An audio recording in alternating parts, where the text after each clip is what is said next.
Hi everyone, my name is Noah Royale. I'm here with AfricaUSARadio.com, home of African gospel. Ekaya Beat.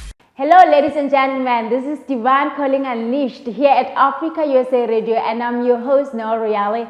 And today in studio, we have one of the most incredible human beings. He's an innovator, a creative, everything. You know, when they say God give talent and people utilize the talent, this is the person that we have in studio today. He goes by the name of Dwayne, Mr. Debonair Williams. Mr. Debonair, how are you? Wonderful. Thank you for that introduction. Oh my God. That was an amazing introduction. I said, that guy's very impressive. I like him already. Thank you, and thank you for having me. We're very grateful to have you in our studio today, in our Johannesburg studio today. Yes. Yes. So tell us about where you grew up, literally your upbringing. Where did you grow up? You mentioned earlier on offset to say you grew up in Mississippi. I grew up in Vicksburg, Mississippi. That's the best city in the best state of the United States, Mississippi. And as a young child, I always had a vision and a passion for like just entertaining. You know, as a kid, I wanted to be a scientist. You know, I wanted to create things. Yeah. But my life I didn't end up being like Bill Nye the Science Guy. I just ended up being Mr. Debonair, a guy who create opportunities.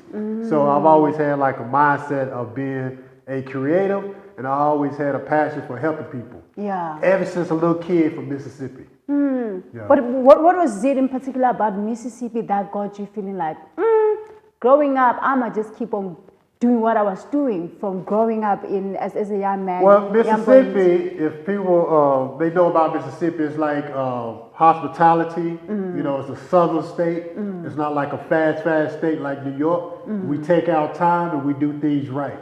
You know, so that's kind of like my upbringing from Mississippi as a kid. Yes. Yeah. Okay, so launching into fashion and into continue to help people even through that.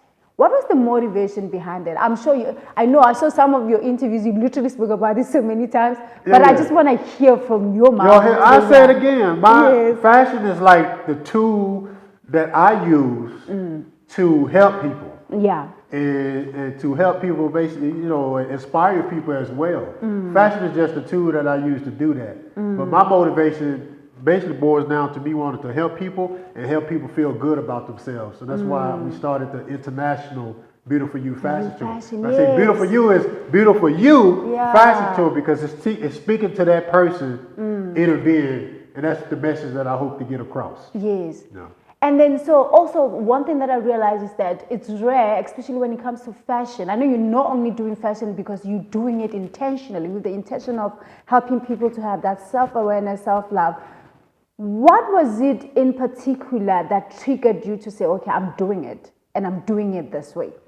Well, I've been producing events since 1998 for like 26 years. So I've had a long, consistent history of wanting to help people. And I've done fashion shows before, but I say, let me get back into doing something instead of just entertaining. Out of all of the events that I've done, which event had the biggest impact? And I said, you know what? My fashion shows impacted people I feel the most. So in 2013, I started thinking about this idea for this tour. And in 2014, that's when we did the first International Beautiful You Fashion Tour. So I did it based out of Dallas, Texas. So I started it there, and then I started all across the U.S. And I think my first international one was in Toronto, in Canada. Yeah. And then after I went there, I was like, it's beautiful people all over the world, and that drives me. It's like so many people in the world, and I got this crazy way of thinking of I can help more and help more and more and more. Yeah. So I'm addicted to helping people pretty much. Yes. Yeah. And you don't just help like you literally help everybody. Everybody.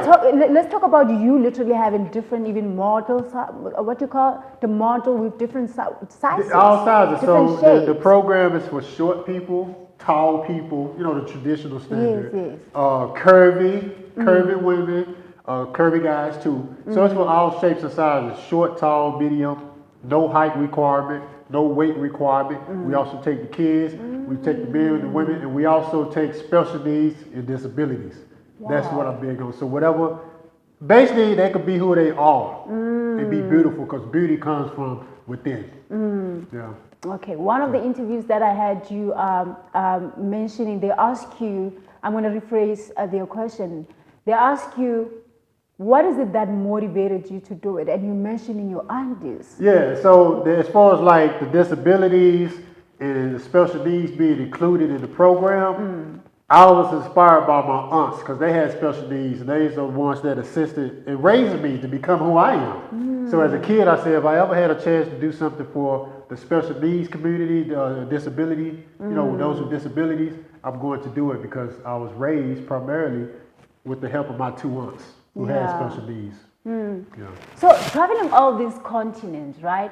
There's a few countries. Yes, you are everywhere. Everywhere. Literally, you are everywhere, which is interesting. Yeah. Oh my God, we wish to be you. It's very motivating to travel the world. So traveling all these continents, what are the things that you grasp, you realize, hi man, fashion, what are the things in particular that makes you feel like fashion industry can change? And maybe also when it comes to accommodating people, do you feel like maybe it's still really closing doors for other people? Different sizes. I mean, like when it comes to sizes, when it comes to all the shapes that we were talking about, do you feel like in different countries they close doors for other? I feel that a lot of places, not just countries, but I mean everywhere is in countries, but different places and platforms and nothing. I don't think nothing's wrong with the traditional route of having like a size requirement and stuff because like designers, they want their clothes to look and look a certain way on the runway, right? But for what I want to do, and I want to help change the world and the mindset of that, you know, and along with other people who promote inclusion, we want to become champions and continue to keep that up. Like I said, the traditional, there's nothing wrong with that, but I think God created everybody to be beautiful, and we want fashion to be able to match, I think, a message like that, you know. Yeah. Did I answer your question? Yes, you did. You did. Trust me, you got did. cut because I love to talk. Now you did. You did. So also about fashion in particular, what was it when God or when you were inspired about the idea? What was it that you thought of fashion, literally clothes or whatever that is, and a human being going together? I know every time for us to be out in the street, we need to put something on. But what was it that when you put these two together made a lot of sense? Well, as a personal question, right? When a person dressed good or they glammed up, they got good makeup on or whatever, wherever they going, if they going out on a night on the town or birthday party, whatever they doing, when people dress up, they feel good on the inside. So the connection of fashion, I have an appreciation for fashion because different designers and how they put patterns and how they work with different fabrics and stuff. The creative part, I love that creative process, the different mindset to think like, what was that designer thinking when they put this fabric with that fabric and made this color and used that color. But the combination of the fashion and people having that fashion and looking good and being glam, that's the part that I like the most, how it makes people feel. So hopefully I can use these fashion shows as a way, as a tool to help people feel good about themselves by, you know, doing a fashion show. Beautiful. Fashion tour. You almost had it. So now you're in South Africa doing this beautiful tour, this fun. It looks like fun. Like every time when I see all these videos, my God. I promoted, my slogan is, it's the most fun event in the universe. Yes. And I put that on all my promotions and stuff. And I'm real serious about that. Like, I'm the host of the event as well. So I'm going to make sure that it's organized and it's going to keep the fun. So every show that I do, it don't matter what country, high energy, fun. Yeah. Yeah. So also, I just want to know something. You've mentioned before to say you want it to be ongoing. Yeah, it's an ongoing thing. Right now, I'm probably averaging like 2 or 3 a month. For my next 2 years, my 2025 and 2026, I'm doing a 100 country tour. So that's 100 countries. I've done like 21 so far. Yeah, yo. Well done already. You know you're very proud, but that's a Johannesburg. Yo. Yes. Yo, okay. Y'all have me going back to the yo. Yes. But I just want to be able to continue to reach more people. So God willing, the program is ongoing as long as I continue to have the support, which we're getting a lot of support every place we go.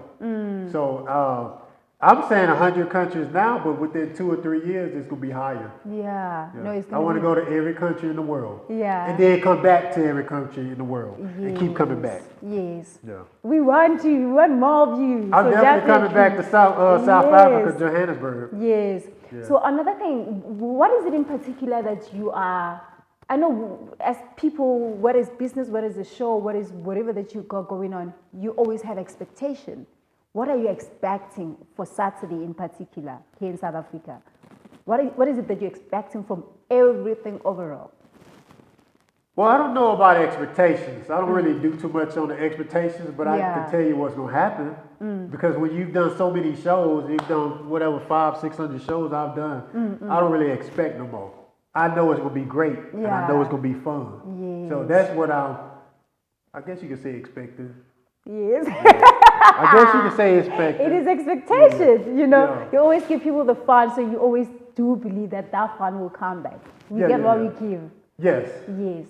So this is your God divine calling. Do you feel like this is what you were called to do? Yes.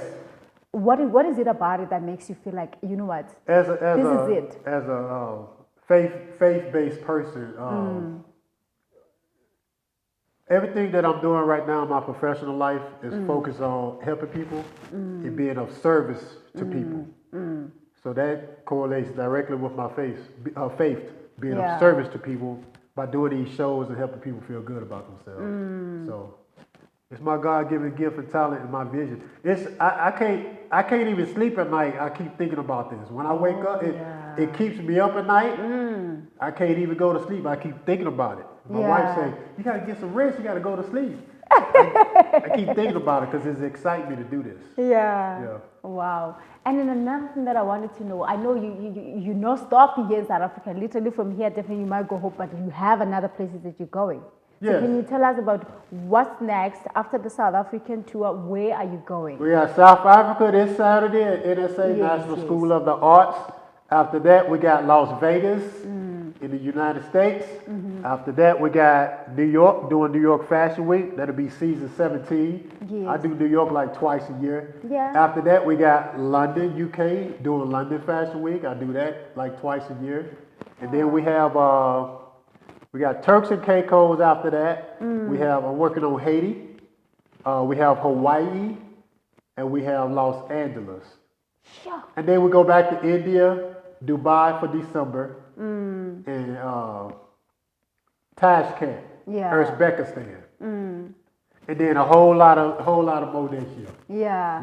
So tell us, can our team in the NYC come and maybe join your show? Yes, I would love to have. It's USA Africa. Africa USA. I switch to my Africa USA. Perfect. Y'all don't even have to ask me. Y'all will be there anyway. They will be there on Saturday, September the 7th, in New York City doing Fashion Week. We definitely there. Hopefully, I know I won't be there, but I know the team is will be cheering. there. They will be there. They'll pull up. They will be there front and center, front row. Yes. Thank you so much. You're welcome. Yes. So what is it that you want to tell to people that need to really find, maybe they feel like they lost, they don't know if like they have really found their purpose in life? What do you think one needs to do to be able to pinpoint to say, this is my purpose? And what was your journey also in finding that purpose? Well, I would say a lot of days, a lot of people are motivated by money. And I would think as a purpose, one way you can know if you really love doing something is, what would you do and wouldn't mind doing it for free for your whole life if all your bills was paid? What was that one activity or thing that you could do? And that's your purpose. Because that's inside of you. Yes. Yeah. So try not to cry. You're going to have me crying. Don't cry because you're going to have me cry. I saw a tear on that. I want. Your question just made me think of something to say, you know, as children, also being a parent. Yeah. So as children, we get to to have pressure from the families, from our parents at times. Telling you what to do and what you should do and what you Yes. shouldn't do. What will you advise somebody who, like, the mother says, hey, you gotta. The father is like, no, you gotta go this route because, hey, money. And then, but what they wanna follow, the parents feels like. Well, it depends on the type of person and what they want to do. You have dreamers, and sometimes a parent may not be a dreamer, and they may be more logical in their approach. There's nothing wrong with having a plan B or being logical, but if somebody is a dreamer, you shouldn't contain them. Let them go chase their dreams, as long as it's something, legal. But make sure they go chase their dreams. And this same advice that I'm saying today, I give it to my daughter as well. So. Wow. Yeah. Thank you so much. We're very grateful that you pulled up on us. Yeah, just a little bit. Yes. I didn't know we was going to be here crying a little bit. You want to cry? No, I'm saying no. Don't worry, that was just perfect, and we really appreciate your time one more time. Okay. I appreciate y'all for having me as well. Yeah, so I think you can just look at that camera and tell the viewers where can they get the tickets, because I do believe the tickets are still out there for sale. Yes, the website is beautifulmode.com. My WhatsApp number is +1 254 317 5440. If you are a designer, model, entertainer, whatever you do creatively, hit me up on WhatsApp. I got an opportunity for you, and I hope to see y'all at the next show. God bless. Ladies and gentlemen, that was Mr. Debonair. Make sure that you guys go buy tickets. There's still time, and make sure that you come to the show in Johannesburg.